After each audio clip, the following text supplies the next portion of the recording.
صحابہ کرام رضی اللہ عنہم سے متعلق عقائد۔ صحابی کی تعریف: من لقی النبی صلی اللہ علیہ وسلم مؤمنا بی ومات علی الاسلام، جس نے اللہ کے نبی صلی اللہ علیہ وسلم سے ایمان کی حالت میں ملاقات کی ہو اور ایمان کی حالت ہی میں اس کی وفات ہوئی ہو، مومن ہو، حالت ایمان میں رسول اللہ صلی اللہ علیہ وسلم کی مجلس میں آیا ہو اور حالت ایمان ہی میں دنیا سے رخصت ہوا۔ یہ 3 شرطیں ہیں جس میں پائی جائیں وہ صحابی ہے۔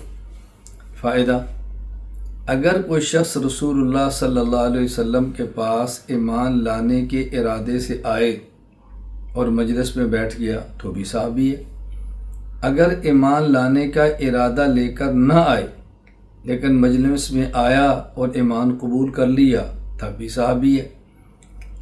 اسی طرح لقاء کے وقت کے لیے زیادہ وقت درکار نہیں ہے، یعنی جو نبی پاک صلی اللہ علیہ وسلم سے حالت ایمان میں ملاقات کی ہے اس کے لیے 1 گھنٹہ 2 گھنٹے کوئی دن نہیں چاہیے، بلکہ ایمان کے ساتھ ایک لمحہ کے لیے بھی صحبت میسر ہو جائے تب بھی وہ صحابی ہے۔ صحابہ کرام رضی اللہ عنہم خدائی انتخاب ہیں۔ مقام صحابیت محض اللہ تعالیٰ کی طرف سے عطا کردہ ایک عظیم الشان منصب ہے۔ اللہ تعالیٰ نے جیسے نبوت اور رسالت کے لیے انبیاء کرام رسول علیہم السلام کا انتخاب فرمایا، اسی طرح اللہ تعالیٰ نے اپنے محبوب صلی اللہ علیہ وسلم کے لیے صحابہ کو خود منتخب فرمایا۔ صحابیت کا جو منصب ہے وہ بھی کسبی نہیں ہے کہ انسان عمل کرے صحابی بن جائے، یہ بھی وہابی ہے۔ صحابیت کا منصب بھی وہابی ہے، یعنی صحابہ ایمان تو اپنی مرضی اختیار سے لاتے، لیکن جو رسول اللہ صلی اللہ علیہ وسلم کے دور میں پیدا ہوئے وہ تو اپنے اختیار سے پیدا نہیں ہوئے، وہ تو محض اللہ کا کرم ہے، تو یہ منصب بھی وہابی ہے، کسبی نہیں ہے۔ صحابہ کرام رضی اللہ عنہم مومن ہیں۔ صحابہ کرام رضی اللہ عنہم اجمعین پکے سچے مومن ہیں۔ قرآن کریم میں جہاں جہاں بھی اللہ تعالیٰ نے اہل ایمان کی صفات بیان فرمائی ہیں، ان کا سب سے پہلا مصداق حضرات صحابہ کرام رضی اللہ عنہم اجمعین ہیں۔ صحابہ کرام رضی اللہ عنہم عادل ہیں۔ صحابہ کرام رضی اللہ عنہم کے عادل ہونے کا معنی یہ ہے کہ ان میں شریعت کے متعلق گواہی دینے کی اہلیت موجود ہے اور ان کی بات کو سچی گواہی کے طور پر تسلیم کیا جاتا ہے۔ دین اسلام کا مدار انہی کی روایات، مرویات اور شہادات پر ہے، اور ان کی روایات اور شہادات کے انحصار ان کی ذات کے عادل ہونے پر ہے۔ ان کی بات قبول کریں گے، ان کی بات کو مسترد نہیں کر سکتے، کیوں؟ اس لیے کہ عادل ہیں۔ صحابہ کرام رضی اللہ عنہم حجت ہیں۔ صحابہ کرام رضی اللہ عنہم کے اقوال، افعال اور ان کی تقاریر حجت شرعیہ ہیں، یعنی ان کے قول، ان کے فعل اور تقریر کو دلیل کے طور پر پیش کر سکتے ہیں۔ قول کا معنی ہے کوئی بات فرمائی ہو، فعل کا معنی ہے کوئی عمل فرمایا ہو، تقریر کا معنی ہے کہ صحابی کے سامنے کسی دوسرے صحابی تابعی نے کوئی بات کی ہے، کوئی کام کیا ہے اور اس پر خاموش رہیں، اس کو رد نہیں کیا، یہ تقریر ہے۔ کیوں؟ صحابی ہمارے جیسا نہیں ہے کہ گناہ دیکھے خاموش ہو جائے۔ اگر وہ خاموش ہے تو اس کا معنی کہ اس کے ہاں وہ درست ہے، تقریر صحابی اس کو کہتے ہیں۔ صحابہ کرام رضی اللہ عنہم محفوظ ہیں۔ صحابہ کرام رضی اللہ عنہم کے محفوظ ہونے کا معنی یہ ہے اگر ان میں سے کسی سے بشری تقاضا کے مطابق کوئی گناہ سرزد ہو جائے تو اللہ تعالیٰ ان کے ذمے میں وہ گناہ باقی نہیں رہنے دیتے، یعنی دنیا میں اس گناہ سے معافی فرما دیتے ہیں اور اس گناہ کی وجہ سے ملنے والے اخروی عذاب سے ان کو محفوظ کر دیتے ہیں۔ اللہ تعالیٰ توبہ کی توفیق دیتے ہیں، صحابی توبہ کر لیتا ہے، نامہ اعمال میں گناہ نہیں رہتا، تو لہذا جہنم کے عذاب سے یہ محفوظ ہو جائیں گے۔ صحابہ کرام رضی اللہ عنہم معیار حق ہیں۔ صحابہ کرام رضی اللہ عنہم کے معیار حق ہونے کا معنی یہ ہے کہ اللہ تعالیٰ کے ہاں اس شخص کا ایمان اور عمل قبول ہوتا ہے جو صحابہ کرام رضی اللہ عنہم اجمعین کے ایمان اور عمل کے عین مطابق ہو۔ اگر کسی کا ایمان اور عمل صحابہ کرام رضی اللہ عنہم اجمعین کے ایمان اور عمل کے مطابق نہیں ہوگا، وہ اللہ تعالیٰ کے ہاں قبول بھی نہیں ہوگا۔ نہ تو وہ شخص اللہ تعالیٰ کی بارگاہ میں مومن کہلانے کا مستحق ہے اور نہ ہی نیک کہلائے جانے کا مستحق۔ یعنی اگر عقیدہ صحابہ کرام والا نہیں ہے تو اس کو مومن نہیں کہہ سکتے، اور عمل صحابہ کرام والا نہیں ہے تو اس کو صالح نہیں کہہ سکتے۔ عادل ہونے کا، معیار حق ہونے کا معنی یہ ہے کہ ہم نے عقیدہ وہ اختیار کرنا ہے جو صحابی کا ہو، عمل وہ اختیار کرنا ہے جو صحابی کا ہو۔ لیکن اگر ہم سے گناہ ہو جائے تو پھر یہ دیکھنا ہے کہ صحابی سے گناہ ہوا، جی ہوا، تو جیسے انہوں نے توبہ کی ہے ہم بھی توبہ کریں۔ صحابی معیار حق ہے۔ یہ میں نے وضاحت اس لیے کی ہے کہ بعض لوگ سمجھتے ہیں کہ معیار حق وہ کیسے، ان سے تو گناہ بھی ہوتے ہیں، ان سے گناہ ہوتے ہیں اور پھر بھی معیار حق ہے۔ یعنی نیک عمل وہ کریں گے جو صحابی نے کیا، تو صحابی نے گناہ کے بعد توبہ کی ہے نا۔ اگر ہم سے گناہ ہو گیا تو ہم بھی توبہ کریں جیسے صحابی نے کی ہے۔ یہ ہے معیار حق ہونے کا معنی۔ صحابہ کرام رضی اللہ عنہم تنقید سے بالا تر ہے۔ صحابہ کرام رضی اللہ عنہم کے تنقید سے بالا تر ہونے کا معنی یہ ہے ان کے کسی قول اور فعل پر ایسا تبصرہ کرنا جس سے ان کی شخصیت مجروح ہوتی ہو یا ان کی شان میں بظاہر کمی آتی ہو، یہ حرام ہے۔ اس کی وجہ تنقید کی دو ہی صورتیں ممکن ہیں، یا تنقید ایمان پر ہو اور یا تنقید اعمال پر ہو۔ یہ دونوں ممکن نہیں ہے۔ وجہ، اگر تنقید ایمان اور عقیدہ کی وجہ سے ہو، یعنی صحابی کے بارے میں کسی کا نظریہ ہو کہ اس کا عقیدہ ٹھیک نہیں ہے، اس کا معنی وہ صحابی ہی نہیں مانتا۔ جب عقیدہ ٹھیک نہیں ہوگا تو صحابی ہے ہی نہیں، پھر صحابی پر تنقید کیسے ہو رہی ہے؟ اور اگر تنقید عمل کی وجہ سے ہو تو بھی ممکن نہیں ہے۔ کیوں؟ ہم نے کسی بھی صحابی کو صحابی عمل کی وجہ سے مانا ہی نہیں ہے کہ جو ان کا عمل ٹھیک نہیں ہے، تو ہم نے تو اس وجہ سے نہیں صحابی مانا کہ عمل ہے، اچھا اس وجہ سے مانا ہے کہ وہ اللہ کے نبی پر ایمان لائیں اور رسول اللہ صلی اللہ علیہ وسلم سے ان کی ملاقات ہوئی ہے اور حالت ایمان پہ دنیا سے گئے۔ تو دیکھو صحابی کے تعریف میں عمل کا لفظ ہی نہیں آ رہا۔ اگر خدا نخواستہ صحابی سے کوئی گناہ بھی سرزد ہوا ہے وہ پھر بھی صحابی ہے۔ اگر عقیدہ ٹھیک نہیں، وہ صحابی ہے ہی نہیں، تو تنقید کس پہ کریں گے؟ نہ تنقید عقیدے کی بنیاد پر کر سکتے ہیں، نہ عمل کی بنیاد پہ کر سکتے ہیں۔ صحابہ کرام رضی اللہ عنہم جنتی ہیں۔ صحابہ کرام رضی اللہ عنہم سب کے سب جنتی ہیں، ایک لمحے کے لیے بھی جہنم میں نہیں جائیں گے۔ ان تک تو جہنم کا دھواں بھی نہیں پہنچے گا، قیامت والے دن سیدھے جنت میں جائیں گے۔ یہ سیدھے کا لفظ اس لیے کہا کہ جنت میں تو ہر مومن جائے گا، لیکن وہ اگر فاسق ہے تو براستہ جہنم میں جائے گا، براستہ جہنم وہ جنت میں جائے گا، لیکن صحابی سیدھا جنت میں جائے گا۔ صحابہ کرام کے جنتی ہونے کا معنی یہ ہے۔ صحابہ کرام رضی اللہ عنہم امت کا افضل ترین طبقہ ہے۔ صحابہ کرام رضی اللہ عنہم اجمعین کا طبقہ امت کا سب سے بہترین اور افضل ترین طبقہ ہے۔ ان جیسے باکمال اور بے مثال لوگ نہ ان سے پہلے کسی امت میں پیدا ہوئے، نہ ہی ان کے بعد قیامت تک پیدا ہوں گے۔ صحابہ کرام رضی اللہ عنہم کا اجماع معصوم ہے۔ صحابہ کرام رضی اللہ عنہم اگرچہ فردن یعنی اکیلا صحابی اگرچہ فردن مؤمن ہیں، عادل ہیں، حجت ہیں، معیار حق ہیں، تنقید سے بالا تر ہیں، گناہوں سے محفوظ ہیں، لیکن اگر کسی بات پر سارے متفق ہو جائیں تو معصوم ہے۔ تو ان کا اجماع ایسے ہی معصوم ہے کہ جیسے پیغمبر کی ذات معصوم ہوتی ہے۔ ایک ہو تو ہم سمجھ سکتے ہیں غلطی ہوئی ہے، جب سارے ایک بات پر اکٹھے ہو جائیں تو پھر وہ غلطی نہیں ہوتی، وہ بات طے شدہ ہے کہ اب ان کی بات ایسے ہی درست ماننی ہے جس طرح پیغمبر صلی اللہ علیہ وسلم کی بات کو درست تسلیم کرنا ضروری ہے۔ صحابہ کرام رضی اللہ عنہم پر سب و شتم حرام ہے۔ صحابہ کرام رضی اللہ عنہم کو نامناسب الفاظ سے یاد کرنا، برا بلا کہنا، سب و شتم کرنا، گالی گلوچ کرنا، لان تان کرنا، یہ سب حرام ہے اور اللہ تعالیٰ کی ناراضگی کا باعث اور سبب ہے، بلکہ اللہ اور اس کے رسول صلی اللہ علیہ وسلم کی مخالفت ہے۔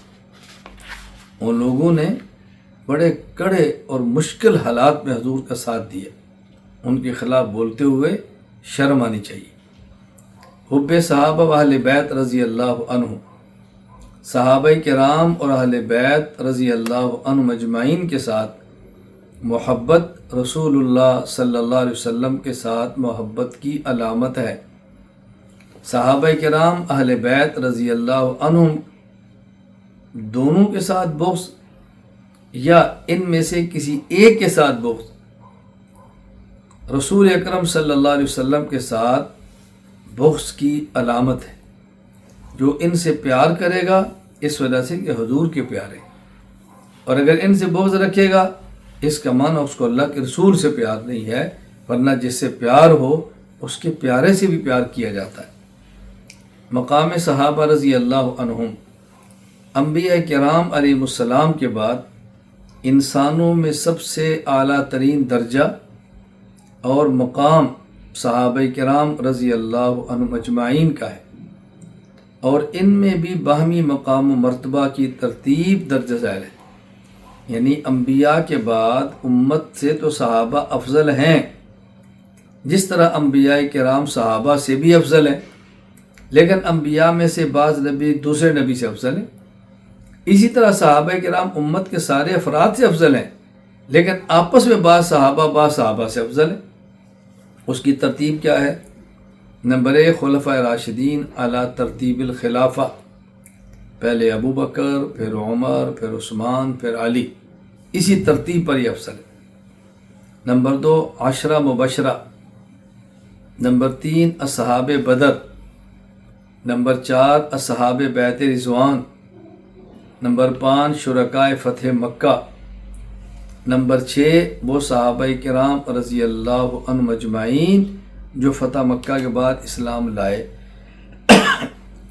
ان میں ہم نے ایک لفظ استعمال کیا خلفائے راشدین، اس سے مراد 4 ہیں، ابو بکر، عمر، عثمان، علی رضی اللہ عنہ۔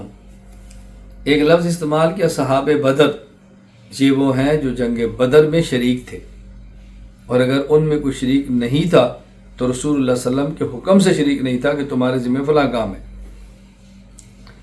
اصحاب بیعت رضوان، جنہوں نے حدیبیہ کے مقام پر درخت کے نیچے رسول اللہ صلی اللہ علیہ وسلم کے ہاتھ پر بیعت کی، حضرت عثمان غنی رضی اللہ تعالی عنہ کا بدلہ لینے کے لیے کہ خبر اڑا دی گئی تھی مشرکین کی طرف سے عثمان کو شہید کیا ہے، تو انہوں نے کہا بدلہ لیں گے۔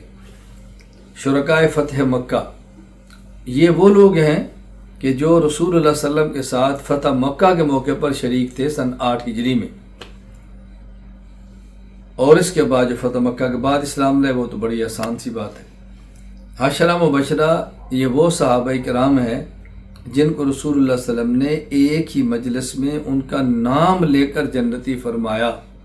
کتنا بڑا اعزاز ہے، اللہ کے نبی کی زبان سے ایک ہی مجلس میں ابو بکر فی الجنہ، عمر فی الجنہ، عثمان فی الجنہ، علی فی الجنہ، کیا بشارت ہے۔ نبی پاک صلی اللہ علیہ وسلم نے نام لے کر فرمایا سعد فی الجنہ، سعید فی الجنہ، عبد الرحمن فی الجنہ، زبیر فی الجنہ، ابو عبیدہ فی الجنہ، نام لے کر آپ نے ارشاد فرمایا۔ اللہ اکبر، کس قدر یہ خوش قسمت اور خوش بخت لوگ ہیں۔ ابو بکر، عمر، عثمان، علی، سعد، سعید، ابو عبیدہ، عبد الرحمن بن عوف اور حضرت زبیر، طلحہ رضی اللہ عنہ، یہ 10 صحابہ، طلحہ فی الجنہ، آپ نے 10 کا نام لیا، بہت ان کی قربانی ہے، بہت۔ صحابہ کرام رضی اللہ عنہ اخروی عذاب سے محفوظ ہیں، کسی ایک صحابی کو بھی اخروی عذاب نہیں ہوگا۔ جس شخص کو ایمان کی حالت میں حضور صلی اللہ علیہ وسلم کی صحبت نصیب ہو گئی اور اس کا خاتمہ ایمان پر ہوا تو اس پر جہنم کی آگ حرام ہے۔ کتنی بڑی یہ فضیلت ہے۔ دشمنان صحابہ رضی اللہ عنہم سے براءت، میں بھی یہ کہہ رہا ہوں اور میری یہ گفتگو قیامت تک جس شخص کے پاس پہنچے، وہ مرد ہو یا عورت، اس کو چاہیے کہ اپنے دل میں یہ بات عقیدہ رکھے اور اس کو چاہیے کہ اپنی زبان سے اس عقیدے کا اظہار کرے جہاں اس کو اختیار ملے۔ صحابہ کرام رضی اللہ عنہم مجمعین کے ایمان اور آپ کی عدالت، ان کی حجیت، ان کی حفاظت کا منکر یا صحابہ کرام رضی اللہ تعالی عنہ پر جو طعن و تشریح کرتا ہو، ہم اسے اعلان برات کرتے ہیں۔ اے اللہ، ہمارا اس سے کوئی تعلق نہیں ہے، خواہ وہ ہمارا خون کے اعتبار سے کتنا قریبی رشتہ دار کیوں نہ ہو، اس بندے سے ہمارا کوئی تعلق نہیں ہے۔ اے اللہ تو گواہ رہنا، ہم صحابہ کے دشمن سے دنیا میں بھی بری ہیں، آخرت میں بھی بری ہیں۔ اے اللہ تو گواہ رہنا، ہم بری و ذمہ، ان سے ہمارا ان سے کوئی تعلق نہیں ہے، بس یہ ہر شخص کا عقیدہ ہونا چاہیے۔ خلافت راشدہ اور خلفائے راشدین۔ خلافت راشدہ شریعت کی ایک اصطلاح ہے جس سے مراد خلافت راشدہ موعودہ فی القرآن ہے۔ قرآن کریم کی آیت استخلاف میں جن صحابہ کرام رضی اللہ عنہم اجمعین کو خلافت دینے کا وعدہ کیا گیا ہے وہ 4 ہیں: حضرت ابو بکر صدیق، حضرت عمر فاروق، حضرت عثمان غنی، حضرت علی المرتضیٰ رضی اللہ تعالی عنہم۔ ان 4 کو خلفائے راشدین اور ان کے دور خلافت کو خلافت راشدہ کہتے ہیں۔ خلافت امیر معاویہ رضی اللہ تعالی عنہ، حضرت علی المرتضیٰ رضی اللہ عنہ اور حضرت امیر معاویہ رضی اللہ عنہ کا اختلاف اجتہادی تھا۔ حضرت علی المرتضیٰ رضی اللہ تعالی عنہ کی شہادت کے بعد حضرت حسن رضی اللہ تعالی عنہ نے حضرت امیر معاویہ رضی اللہ تعالیٰ عنہ کی بیعت کر لی، تو حضرت امیر معاویہ رضی اللہ عنہ بلا شرکت غیر متفقہ طور پر امیر المومنین اور مسلمانوں کے خلیفہ بن گئے۔ حضرت امیر معاویہ رضی اللہ عنہ کی خلافت راشدہ تو نہیں، ہاں البتہ خلافت عادلہ ضرور ہے۔ میں نے اس پر گفتگو کی ہے، مختصر میں بات کرتا ہوں۔ خلافت راشدہ اور عادلہ میں کیا فرق ہے؟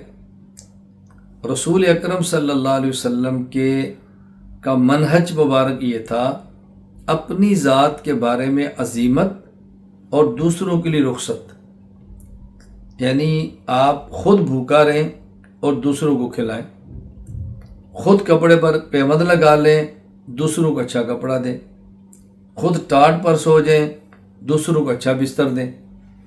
یہ ہے خود عزیمت پر عمل اور دوسروں کے لیے رخصت۔ یہی طرز عمل ابو بکر صدیق کا ہے، یہی حضرت عمر کا ہے، یہ عثمان کا، یہ حضرت علی کا۔ یہ خلافت راشدہ ہے۔ کیوں؟ 2 لفظ ہیں، لفظ رشد اور لفظ عدل۔ رشد کا معنی اپنی ذات کے لیے عزیمت اور دوسروں کے لیے رخصت، اور عدل اور عدالت کیا ہے؟ اپنی ذات کے لیے بھی رخصت اور دوسروں کے لیے بھی رخصت۔ یہ جائز ہے، خود بھی اچھا کپڑا پہننا، دوسروں کو بھی اچھا دینا، خود بھی قیمتی کپڑا پہننا، دوسروں کو بھی دینا، خود بھی اچھے مکان میں رہنا، دوسروں کو بھی رکھنا۔ تو یہ ناجائز تو نہیں ہے، لیکن یہ رشد سے ایک نچلا مقام ہے عدل کا۔ حضرت میر معاویہ رضی اللہ عنہ کی خلافت یہ ہے، اور یہ خلافت عادلہ ہے، ناجائز نہیں ہے۔ اور اس کے بعد یزید، اس کے بارے میں بات کی جا چکی ہے، یزید کی خلافت خلافت فاسقہ ہے، خود بھی گناہ کرنا اور دوسروں کے لیے بھی گناہوں کے دروازے کھولنا، یہ خلافت فاسقہ ہے۔ حق حضرت حسین رضی اللہ تعالی عنہ کے ساتھ تھا۔ حضرت حسین رضی اللہ عنہ اور یزید کے باہمی اختلافات میں حضرت حسین رضی اللہ عنہ حق پر تھے، اور یزید کی حکومت نہ خلافت راشدہ تھی نہ خلافت عادلہ، بلکہ اس کی حکومت امارت فاسقہ تھی، اور یزید کے اپنے عملی فسق سے حضرت میر معاویہ رضی اللہ تعالی عنہ بری ہیں۔ فسق یزید فاسق تھا، فاجر تھا، یعنی مجرم تھا، گناہگار تھا، بڑے بڑے گناہوں کا مرتکب تھا۔ حضرت میر معاویہ رضی اللہ عنہ کا بیٹا اور ولی عہد ہونے کی وجہ سے یزید کو صالح نہیں کہہ سکتے۔ یزید کے جو بڑے بڑے جرائم ہیں، حضرت حسین رضی اللہ تعالی عنہ کا قتل اور مدینہ منورہ پر 3 دن کی چڑھائی، عبداللہ بن زبیر رضی اللہ عنہ کی وجہ سے مکہ مکرمہ پہ حملہ، یہ امیر معاویہ رضی اللہ عنہ کے بعد کے جرائم ہیں۔ اس لیے ہم کہہ سکتے ہیں کہ چونکہ ان کا بیٹا تھا اس لیے نیک نہیں کہہ سکتے، فسق تھا، لیکن اس کے فسق و وجود کی وجہ سے حضرت امیر معاویہ رضی اللہ تعالیٰ پر اعتراض بھی نہیں ہو سکتا۔ یہ اس کے گناہ بعد کے ہیں، ان کے دور کے یہ جرائم نہیں تھے جو بڑے بڑے اس کے جرائم بعد کے اندر آئے ہیں۔ صحابہ کرام رضی اللہ عنہم کے مشاجرات کا لغوی معنی ہوتا ہے ایک ہی درخت کی ٹہنیوں کا آپس میں ہوا کی وجہ سے ٹکرانا۔ صحابہ کرام رضی اللہ عنہم کے مشاجرات کا معنی یہ ہے سب صحابہ ایک ہی ایمان والے درخت کی شاخیں تھیں، ایک ہی درخت کی شاخ، آزمائشوں اور خارجی سازشوں جیسی ناموافق ہواؤں کی وجہ سے آپس میں ٹہنیوں کی طرح ٹکرا بھی گئے، بلکہ بعض جنگی حالات بھی پیش آئے جیسے جنگ جمل اور جنگ صفین۔